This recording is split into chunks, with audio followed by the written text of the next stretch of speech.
আসসালামু আলাইকুম রহমতুল্লাহ। বন্ধুরা, এটা একটা ধানের জমিন, অনেক বড় মাঠ। দেখুন, মাঠের পরিধি কমে গেছে, অনেক দূর পর্যন্ত এই মাঠটা ছিল। অনেক দূর দূরান্তের মানুষ এখানে এসে ধান চাষ করত। আজকে দেখুন, মাঠটা অনেক ছোট হয়ে গেছে, অনেক খাটো হয়ে গেছে। দেখুন, চারপাশে বাগান আর বাগান, ঘরবাড়ি পানের বরজ করে মাঠটা ছোট করে ফেলছে। কারণ হলো জনসংখ্যার ঘনত্ব বৃদ্ধি।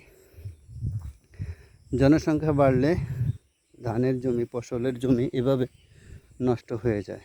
কীভাবে?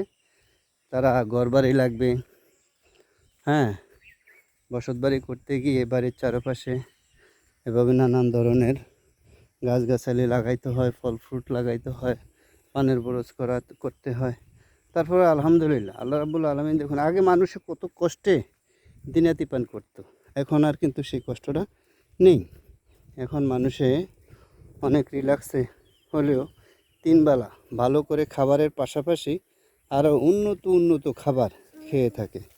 ওয়ালাইকুম আসসালাম। ধন্যবাদ বন্ধুরা।